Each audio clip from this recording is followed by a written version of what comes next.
Mr. Mike Parker.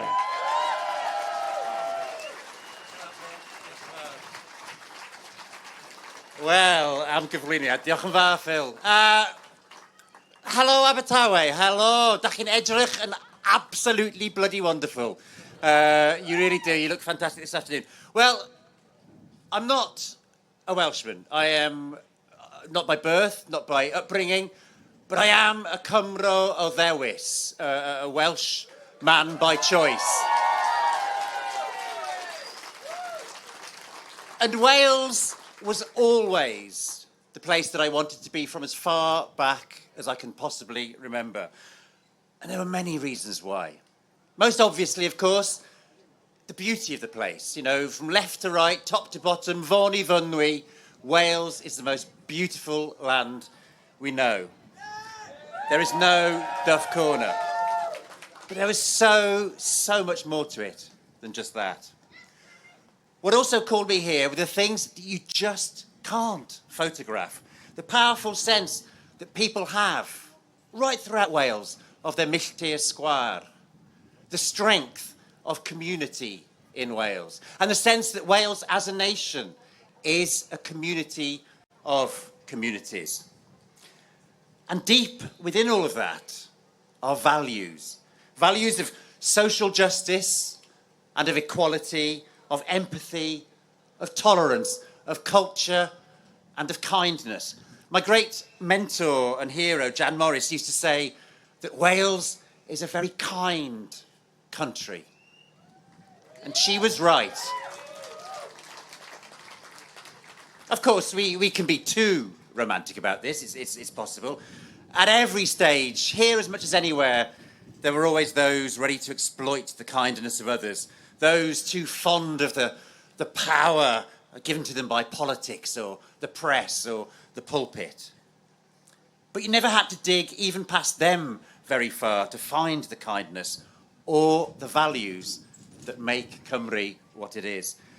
I grew up less than an hour the other side of the border, and coming here, the differences were so obvious. And in the 30 years that I've been writing about those differences, I've been writing about Wales, those differences have become only sharper. And that's why I'm here today to support the campaign for Welsh independence.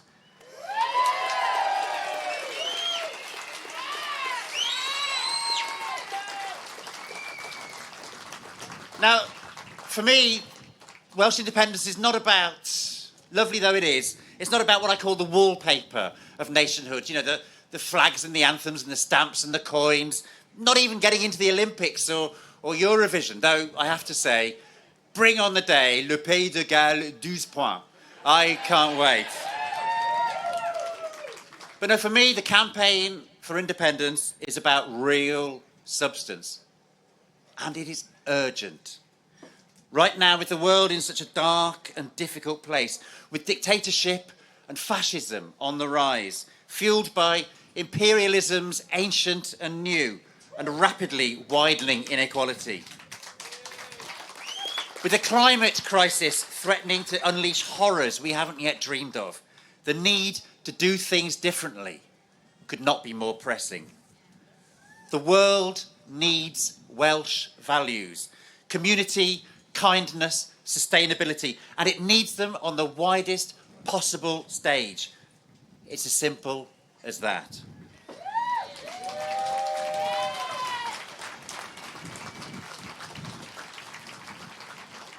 This country has so much to share, so many conversations to be part of, but that cannot be until we found our own voice and are able to use it.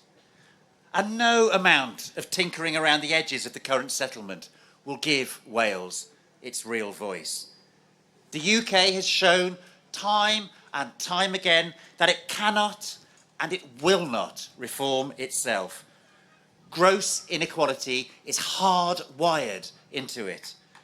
And as times get tougher, the proof of that sad fact will only become ever more extreme and ever more obscene. So yes, Wales needs independence, but not just for the sake of those of us fortunate enough to live here. Our neighbours in these islands also need an independent Wales to help hasten the much-needed rebalancing of power and wealth.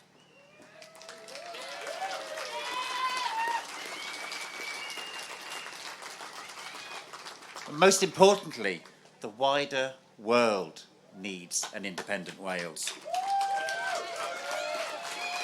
So much of the best politics from all over the globe is coming from smaller nations. In the growing darkness, it is they that often provide the brightest lights to help guide us through. Wales could and should join their ranks. The world needs an independent Wales. Diolch yn fawr i chi. Diolch.